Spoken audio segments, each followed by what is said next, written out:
ಹೇ ವಿಜಿ, ಏನಿದ್ದು? ನಿನ್ಗೊಂಚೂರು ಸಂಸ್ಕಾರ ಸಂಹಾರ ಯಾವ್ದು ಇಲ್ವಾ? ನನ್ನ ಹೆಂಡತಿ ಹತ್ರ ಮಾತಾಡೋದಕ್ಕಿಂತ ಮುಂಚೆ ನನ್ನ ಹತ್ರ ಪರ್ಮಿಷನ್ ತಗೋಬೇಕು ಅಂತ ನಿನಗೆ ಗೊತ್ತಿಲ್ವಾ? ಏನಾಯ್ತು? ಸ್ಪೀಕರ್ ಆನ್ ಮಾಡು.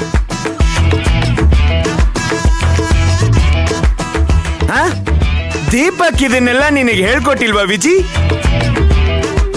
ಇನ್ ಮುಂದೆ ನನ್ನ ಹೆಂಡತಿ ಹತ್ರ ಮಾತಾಡೋದಕ್ಕಿಂತ ಮುಂಚೆ ನನ್ನ ಹತ್ರ ಪರ್ಮಿಷನ್ ತಗೋಬೇಕು. ವಾಟ ಅಣ್ಣ, ಏನ್ ಹೇಳ್ತಿದ್ದೀರಾ? ಸರಿ ಅಣ್ಣ, ಇನ್ಮೇಲೆ ಹೀಗೆಲ್ಲ ಕಾಲ್ ಮಾಡಲ್ಲ. ಅಲ್ಲಮ್ಮ ವಿಜಿ, ನಾನೇನು ಹೇಳಿದ ತಕ್ಷಣ ಹಿಂಗ್ ಸೈಲೆಂಟ್ ಆಗ್ಬಿಟ್ಟು ವಾಪಸ್ ಈ ತರ ಕೌಂಟರ್ ಕೊಟ್ಬಿಟ್ರೆ ನಾನೇನ್ ಅನ್ಕೋಬೇಕು? ನೋಡು, ನಿನ್ನ ಹತ್ರ ಮಾತಾಡ್ಬೇಕಾದ್ರೆ ಬಂಗಾರಿ ಎಷ್ಟು ಖುಷಿ ಆಗಿದ್ಲು. ಆ ಖುಷಿನ ನಾನ್ ಕಿತ್ಕೊಳ್ತೀನಿ. ಅದೇ ಅನ್ಕೊಂಡೆ, ನನ್ನ ಫ್ರೆಂಡು ಈಗೆಲ್ಲ ಮಾತಾಡಲ್ವಲ್ಲ, ಇದೇನ್ ಹೀಗ್ ಮಾತಾಡ್ತಾ ಇದ್ದೇನೆ ಅಂತ ಒಂದ್ ಸೆಕೆಂಡ್ ನನ್ಗೆ ಕನ್ಫ್ಯೂಸ್ ಆಗೋಯ್ತು. ಮೊದ್ಲೇ ನೀನು ಟ್ವಿಸ್ಟ್ ಮೇಲ್ ಟ್ವಿಸ್ಟ್ ಕೊಡೋದ್ರಲ್ಲಿ ಎಕ್ಸ್ಪರ್ಟ್ ಅಲ್ವೇನಪ್ಪ, ಅದಕ್ಕೆ ನನಗೆ ಗಾಬರಿ ಆಗೋಗಿತ್ತು. ನೋಡು ಮಗ, ನಾನು ನೀನು ಹೇಗ್ ಚಡ್ಡಿ ದೋಸ್ತು ಹಾಗೆ ನಿನ್ನೆಂಟಿ ನನ್ನೆಂಟಿ ಸಾರಿ ಚಡ್ಡಿ ದೋಸ್ತಲ್ಲ, ದೋಸ್ತ್.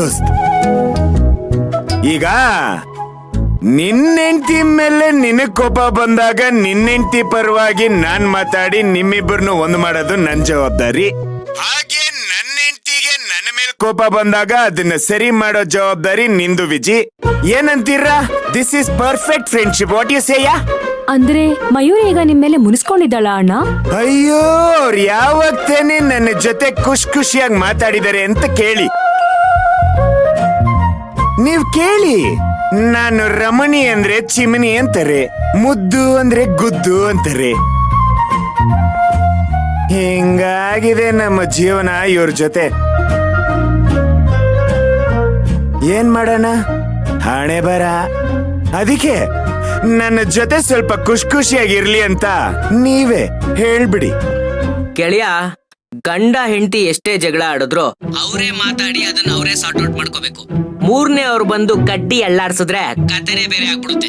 ಅಯ್ಯೋ ಪಾಪಿ ಸ್ನೇಹಿತನೇ, ನಿಂದು ನಿನ್ ಹೆಂಡತಿದು ಜಗಳ ಆದಾಗೆಲ್ಲ ನನ್ನನ್ನ ಬ್ರಿಡ್ಜ್ ಮಾಡ್ಕೊಂಡಿದ್ಯಲ್ಲೋ, ಆ ಟೈಮಲ್ಲೆಲ್ಲ ಬಂದು ನಾನ್ ಕಡ್ಡಿ ಅಲ್ಲಾಡ್ಸಿದ್ದೆ ಅಂತ ಹೇಳಲೇ ಇಲ್ವಲ್ಲೋ? ಅದು ಯಾಕೆ ಅಂದ್ರೆ ನಮ್ಮಿಬ್ಬರನ್ನ ಒಂದು ಮಾಡಿರೋದೇ ನೀನೇ ಅಲ್ವೇನಪ್ಪ. ಅದಕ್ಕೆ ನಮ್ ವಿಚಾರದಲ್ಲಿ ನಿನಗೆ ಏನ್ ಬೇಕಾದ್ರೂ ಮಾತಾಡಕ್ಕೆ ರೈಟ್ಸ್ ಇದೆ. ಆದ್ರೆ ಮಯೂರಿನ ನೀನ್ ಇಷ್ಟಪಟ್ಟು ಮದುವೆ ಆಗಿರೋದು, ಸೊ ನಮ್ಗೆ ಮಾತಾಡಕ್ಕೆ ಯಾವ್ದೇ ರೈಟ್ಸ್ ಇಲ್ಲ. ಒಟ್ನಲ್ಲಿ ನಿಮಗೆ ಹೆಂಗ್ ಬೇಕೋ ಹಂಗೆ ತೀರಿಸ್ಕೊಂಡು ಗೋಲಿ ಆಡ್ಬಿಡ್ತೀರಲ್ಲ?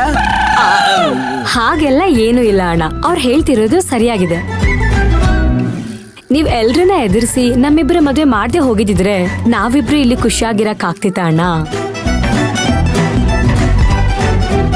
ಇವತ್ತು ಇವ್ರ ಜೀವನದಲ್ಲಿ ದೀಪ ಹಚ್ಚಿದೀನಿ ಅಂದ್ರೆ ಅದಕ್ ನೀವೇ ಕಾರಣ ಅಣ್ಣ. ನೋಡ್ರಿ ರೀ, ಬೇರೆ ಮನೇಲಿರೋ ಹೆಣ್ಣು ಮಗು ನನ್ನ ಬಗ್ಗೆ ಇಷ್ಟೆಲ್ಲ ಮಾತಾಡ್ತಿರ್ಬೇಕಾದ್ರೆ ನನ್ನ ಮನೇಲಿರೋ ಈ ಹೆಣ್ಣು ಮಗು ನನ್ನ ಬಗ್ಗೆ ಮಾತಾಡ್ತಾನೆ ಇಲ್ಲ. ಹೊಟ್ಟೆಲಿ ಚೇಳ್ ಬಿಟ್ಟಂಗಾಗ್ತಿದೆ. ಏನ್ ಮಾಡಕ್ಕಾಗತ್ತೆ, ನಮ್ಮ ಮನೆ ಬರಹ. ಆದ್ರೂನು ಅಕ್ಕ, ಇವ್ರನ್ನ ಬಿಟ್ರೆ ಬೆಳಗಿನ ಜಾವದ್ವರೆಗೂ ಮಾತಾಡ್ತಾನೆ ಇರ್ತಾರೆ. ನಾನ್ ಬೆಳಗ್ಗೆ ಬರ್ತೀನಲ್ಲ, ಮಾತಾಡ್ತೀನಿ. ಅಲ್ಲ ನಿಮ್ದೇನ್ರಿ, ನಾನ್ ಮಾತಾಡ್ತಿರ್ಬೇಕಾದ್ರೇನೆ ಫೋನ್ ಟಬಕ್ ಅಂತ ಕಿತ್ಕೋತೀರಾ, ಟಬಕ್ ಅಂತ ಒತ್ತುತ್ತೀರಾ? ಯಾಕೆ? ನಾನೇನಾದ್ರೂ ನಿಮ್ಮ ಫ್ರೆಂಡಿನ ಮಧ್ಯದಲ್ಲಿ ಬಂದು ಫ್ರೆಂಡ್ಶಿಪ್ ನ ಡಮಾರ್ ಮಾಡ್ಬಿಡ್ತೀನ? ಚಿಕ್ಕ ಯಜಮಾನ್ರೆ, ಸ್ನೇಹದ ಬಗ್ಗೆ ನೀವು ಮಾತಾಡ್ಬೇಡಿ. ಸ್ನೇಹನ ತಪ್ಪಾಗಿ ಬಳಸ್ಕೊಂಡವ್ರು ನೀವು. ಇದ್ಯಾವ್ದ್ರಿ ಹೊಸ ಕತೆ? ಏನ್ರಿ ಹೇಳ್ತಾ ಇದೀರಾ? ಮತ್ತೆ ಅವತ್ತು ದೀಪಕ್ ಅಣ್ಣಂಗ್ ಹೇಳಿ ವಿಜಿ ಅಕ್ಕಂಗ್ ಫೋನ್ ಮಾಡಿಸಿ ಅವ್ರು ನನಗ್ ಫೋನ್ ಮಾಡಿ ದೇವಸ್ಥಾನಕ್ ಬರೋ ಹಾಗೆ ಮಾಡಿದ್ದು ನೀವೇ ತಾನೆ? ದೇವಸ್ಥಾನದ ಮ್ಯಾಟ್ರು ಇವಾಗ ಓಪನ್ ಆಗ್ತಿದೆ. ಹುಷಾರಾಗಿ ಹ್ಯಾಂಡಲ್ ಮಾಡ್ಬೇಕು.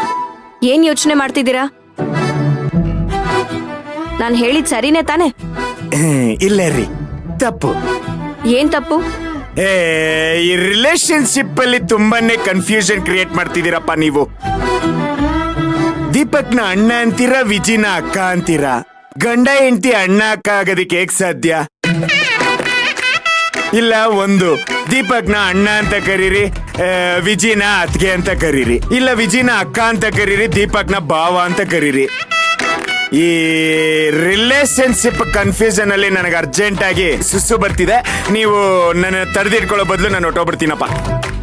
ನನ್ ಪ್ರಶ್ನೆಗೆ ಉತ್ತರ ಕೊಡ್ಬೇಕಾಗತ್ತೆ ಅಂತ ಎಷ್ಟು ಚೆನ್ನಾಗಿ ಮಾತನ್ನ ಮರೆಸ್ತೀರಾ ನೋಡಿ. ಇರ್ಲಿ, ನನಗೂ ಸಮಯ ಬರತ್ತೆ, ನಾನು ಅವಾಗ ಮಾತಾಡ್ತೀನಿ.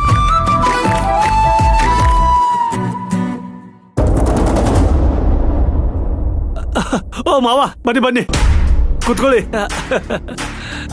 ಏನ್ ಮಾವ, ತುಂಬಾ ಖುಷಿಯಲ್ಲಿದ್ದೀರಾ? ಜಾಕ್ಪಾಟ್ ಏನಾದ್ರೂ ಹೊಡಿತಾ? ಈಗ ಹೊಡೆದಿರೋ ಜಾಕ್ಪಾಟೆ ಸಾಕೋಳಿ ಅಂದ್ರೆ ದುಡ್ಡಿನ ಮೇಲೆ ನನ್ಗೆ ಯಾವ ವ್ಯಾಮೋಹನೂ ಇಲ್ಲ.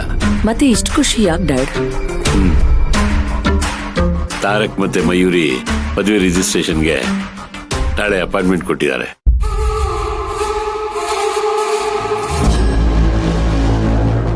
ಸೂಪರ್ ಡ್ಯಾಡ್, ನೀವ್ ಅನ್ಕೊಂಡಿರೋದಕ್ಕಿಂತ ಬೇಗನೆ ಎಲ್ಲ ಕೆಲಸ ಆಗ್ತಿದೆ. ಹಾಗಾದ್ರೆ ನಾವೆಲ್ಲರೂ ನಾಳೆ ಬೆಳಗ್ಗೆ 10 ಗಂಟೆಗಳಿರ್ಬೇಕು. ಹೌದು. ಮಾವ, ಈ ವಿಷಯದ ಬಗ್ಗೆ ತಾರಕ್ ಮತ್ತು ಮಯೂರಿ ಹತ್ರ ಮಾತಾಡಿದ್ದೀರಾ? ತಾರಕ್ ಹತ್ರ ಮಾತಾಡಿ ಎಲ್ಲಾನು ಅರ್ಥ ಮಾಡಿಸಿದೀನಿ. ಅದಕ್ಕೆ ಅವನು ಒಪ್ಕೊಂಡಿದ್ದಾನೆ. ಆದ್ರೆ ಟೆನ್ಷನ್ ಆಗ್ತಿರೋದು ಮಯೂರಿ ಬಗ್ಗೆ. ಅವಳ ಹತ್ರ ವಿಷಯನಂತೂ ನೇರವಾಗಿ ಹೇಳಕ್ಕಾಗಲ್ಲ. ಬೇರೆ ಏನಾದ್ರೂ ಹೇಳಿ ಅವಳನ್ನ ಒಪ್ಪಿಸ್ಬೇಕು. ನಾನೊಂದ್ಸಲ ಮಯೂರಿ ಹತ್ರ ಮಾತಾಡ್ತೀನಿ.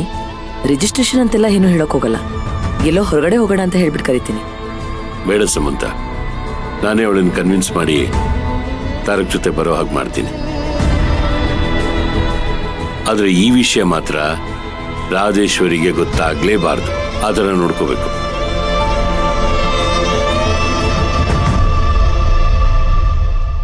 ನಾಳೆ ಅವಳ ಆಫೀಸ್ಗೆ ಹೋಗ್ತಿದ್ದಾಗೆ ನಾವ್ ಇಲ್ಲಿಂದ ಹೊರಡೋಣ. ಸರಿ ಡ್ಯಾಡ್, ಹಾಗೆ ಮಾಡೋಣ. ನಾನು ಹೋಗಿ ಮಯೂರಿ ಹತ್ರ ಮಾತಾಡ್ತೀನಿ.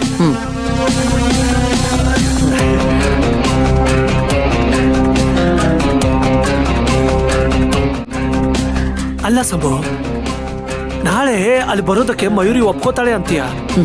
ಅವಳು ಒಪ್ಕೊಳ್ದೇ ಇದ್ರು ಡ್ಯಾಡ್ ಅವಳನ್ನ ಬರೋ ಹಾಗೆ ಮಾಡ್ತಾರೆ. ಮೊದಲು ಅವಳು ಒಪ್ಕೊಳ್ದೇ ಇರ್ಬೋದು, ಆದ್ರೆ ನಮ್ ಡ್ಯಾಡ್ ಸೆಂಟಿಮೆಂಟ್ ಕಾರ್ಡ್ ಪ್ಲೇ ಮಾಡಿ ಅವಳನ್ನ ಬರೋ ಹಾಗೆ ಮಾಡ್ತಾರೆ. ಆದ್ರೆ ಅವಳಿಗೆ ವಿಷಯ ಗೊತ್ತಿಲ್ಲದೆ ಅಲ್ಲಿಗೆ ಬಂದು ನಾವ್ ಇದನ್ನೆಲ್ಲ ಮಾಡ್ತಾ ಇದೀವಿ ಅಂತ ಗೊತ್ತಾದ್ರೆ ಹೇಗ್ ರಿಯಾಕ್ಟ್ ಮಾಡ್ತಾಳೆ ಅನ್ನೋದೇ ಕ್ಯೂರಿಯಾಸಿಟಿ. ಅಲ್ಲೂ ನಿಮ್ಮ ಅಪ್ಪ ಇರ್ತಾರಲ್ಲ ಸಮ್ಮು, ಏನಾದ್ರೂ ಇಮೋಷನಲ್ ಡ್ರಾಮಾ ಮಾಡಿ ಮಯೂರಿಯಿಂದ ಸೈನ್ ಹಾಕಿಸ್ತಾರೆ ಬಿಡು.